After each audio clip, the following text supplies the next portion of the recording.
I'm doing the call out here. Please like, subscribe, and or follow This Is True Really News. I beseech thee, therefore, brethren.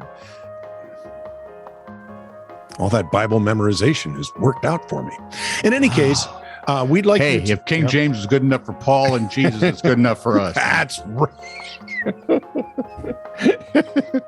If Jesus had an Elizabethan accent, it's good enough for me. Do you suspect anyone listening is a King James only kind of guy or girl? I would really doubt it. Yeah, I would really. If you are, let us know, because it would probably kill both of us, and then you wouldn't have to put up with us anymore. But if you are one of those aforementioned folks, please like, subscribe, and or follow This Is True Really News. You can pray about it later, and everything will be fine.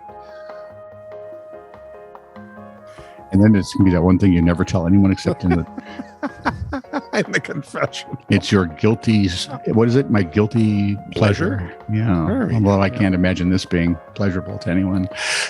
Oh, wait, hang on. Let the lady do her thing. Yeah. This is True Really News with Scott Combs and Tony Vercanis. All the news you're about to hear is true. Really? As far as you know. She's good at that. A very bright and lovely woman. Why is she working with us? She doesn't. You didn't tell her. I didn't tell her it was us. Didn't tell her it was us. A 64-year-old fugitive who surrendered to Australian police because of a Sydney lockdown on COVID left him jobless and homeless. So I'll turn myself in. What the heck? For vagrancy. He was sentenced last week to an additional 2 months behind bars for escaping from prison almost 30 years ago. What, he thinks they don't keep records? No, I think he was just tired of being unemployed and homeless. Oh, there you go. Darko Desic. Is D-E-S-I-C, would it be Desic or Desic? I think it'd be Desic or Desic. Yeah, it sounds Eastern European, doesn't it? Almost. It does. Yeah. It is. You're good. Wait for it. He has been back in custody since mid-September when he walked into a police station in the beach suburb of DY. Mm-hmm. And it is D-W-H-Y. We don't know why. And confessed to breaking out of Grafton Prison some 390 miles to the north back in 1992. If you take out your calculator and, well, I did. He was making good time at 13 miles a year. So I think he was ambling. No, maybe. I would think he probably broke into a saunter to get that far. Well, it definitely wasn't trundling because trundling he'd have been much farther. Yeah.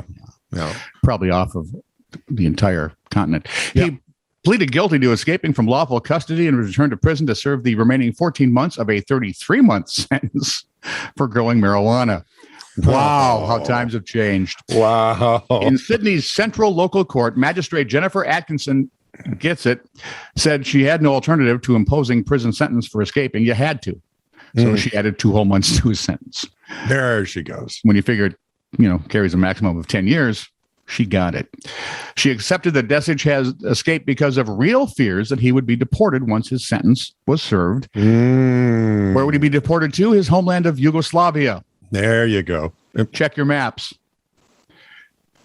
Go ahead, check your maps now. Okay. He feared he would have to serve in the military during the wars of 91 to 95 that led to the breakup of Yugoslavia. Mm-hmm. Outside of court, his defense attorney, Paul McGeer, told reporters that Desic had recently received a letter from the Australian Border Force informing him he would be deported once he was released from prison. McGeer said, bearing in mind he doesn't have the same country left to go back to, Yugoslavia, hopefully someone with a bit of common sense will look at that, because it's not clear which country he would be deported to. No, he's not an Australian citizen. He escaped prison by using a hacksaw blade to cut through cell window bars. He's 35. It's nothing exotic here. He was 35 then. Used a hacksaw blade to cut through cell window bars. Yeah. He found bolt cutters in a shed within the prison grounds, and that's how he got through the perimeter fence. Okay. And then he spent 3 decades, not 400 miles away, peacefully and law-abiding in Sydney's very fashionable Northern Beach suburbs. Fascinating. Amazing. Where do you deport someone whose country no longer exists?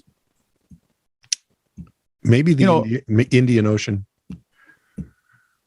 There is a small island there, but I think it's only military, so that might be interesting. Because my son-in-law was stationed there once. That was impressive. The only thing he found interesting was Air Force pilots had air-conditioned tents.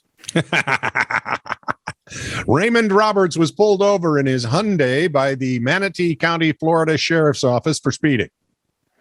Hyundai? Sorry. When the cops approached his car, it reeked of weed. No. So they made the 25-year-old get out of the car for a search. During the aforementioned search, a deputy felt a soft object in the crack of his buttocks. Roberts volunteered to remove the item and proceeded to place a clear plastic baggie with a green leafy substance on the car's hood. It was about 4.5 ounces of weed. I figured. Well, the deputy, not being a fool, went in for a second look. Yeah. And found a clear plastic baggie with a white rock substance.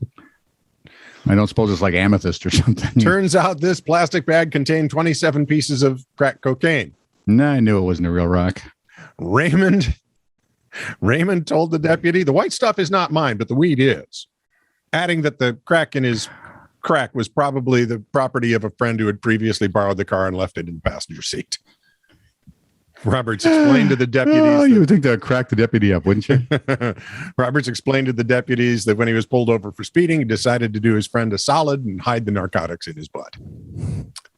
He was charged with pot and cocaine possession. I have some very good friends, but none of them are that good. Here, no, not doing that. Giving you up now. See that bus? Check the oil as long as you're under it. You know how sometimes you think parents should have to get a license? Sometimes. Oh, yes. This is one. Okay. California mother. California. It's almost like Florida man, right? No, Florida man was at least in a state that had some semblance of sanity at times. California is pretty nuts. This is a foreshadowing event. Dum, dum, dum. But not for today. A California mother's been arrested and is now facing multiple criminal charges over what do you suppose? She apparently was throwing booze and sex parties for her teenage son and his friends. Oh, Lord. What? That spinning noise you hear is every mother ever. Oh. Yeah. We're talking teenagers, alcohol, sex. How could that go wrong? What could possibly go wrong? Well, I mean, all they need is an Amazon driver, and they've got the whole thing going.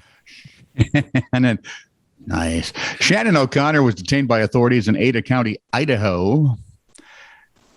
And Idaho, Mom? Well, she was, I'm guessing, raised in California. Oh, yeah. No, she started in Idaho and is now awaiting extradition. She moved from California to Idaho. Yeah. Because when I first read it, I thought, no mother in Idaho would do this. Doesn't make any sense. No. Shannon O'Connor is now awaiting extradition to Santa Clara County. Child molestation, providing alcohol to minors, and misdemeanor counts of sexual violence are among the charges the 47-year-old is looking forward to. O'Connor works at Aruba Networks. If you do your study, they're a Hewlett Packard sub. Christina Hanks of the Santa Clara County District Attorney's Office claimed O'Connor had thrown parties for young boys and girls at her house in Silicon Valley and other locations. She reportedly offered one boy a condom and then locked him in a room with a very drunk girl at one party. She reportedly witnessed 5 14-year-olds having intoxicated teen sex at another party on New Year's Eve. And during the event, one female was allegedly molested. You think? How could that happen? Yeah. Who'd imagine that? What could possibly go wrong? Oh, wait for it. According to court documents, O'Connor compelled an intoxicated adolescent to have sex with a drunken 14-year-old girl inside her house at another party. And prosecutors said one of the teenagers was so inebriated at one of the parties, she almost drowned in the hot tub. Holy Pete.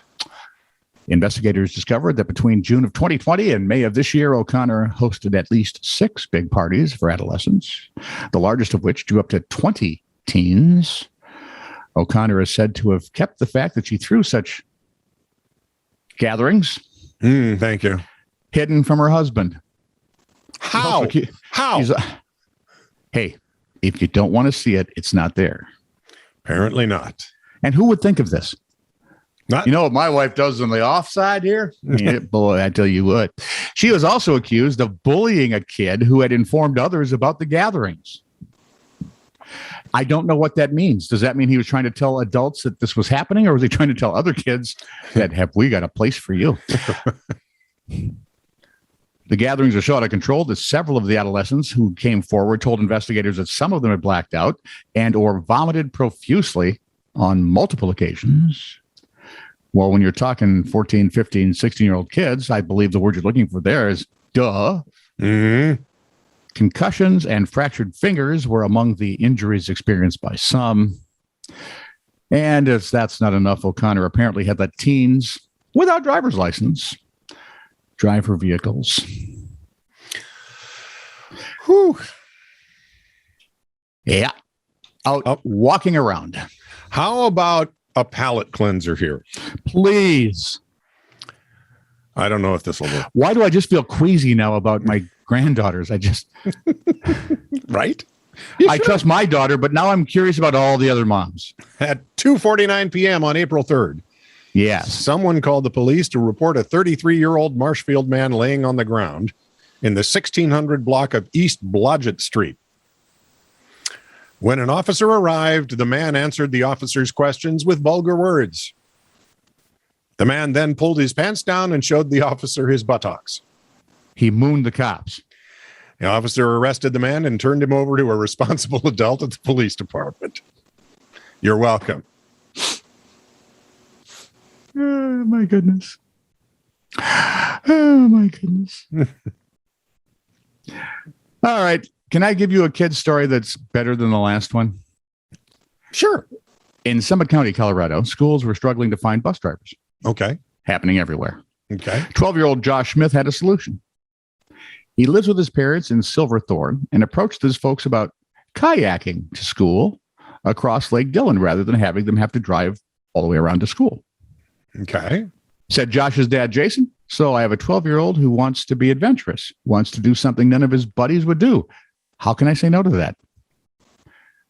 KDVR TV reported that on Josh's first commute, he arrived almost on time. Josh said, I was late to one of my classes. Everyone, Josh, where were you? We were so worried. And I was like, I was just kayaking to school. Duh. By the way, As you if do. you don't have a lake to kayak across, hitchhiking is not an alternative, okay? I used to hitchhike occasionally. What does that tell us? No, very often I knew one of the teachers pretty well. Very often you knew one of the teachers? I mean, What, the other ones were complete strangers to you? well, he would Did drive. you have childhood Alzheimer's that He would somehow dri- healed? He would drive up 70th Street, and I'd stick my thumb out, and he'd give me a ride. Silly man. Yeah, he's a good guy. He didn't invite you over for any parties, did he? No, never Okay. once. He was an upstanding guy, Mr. Reardon. Say goodbye, Scott. Bye, Scott. This is true, really news. Send email to TiTR@netradio.network.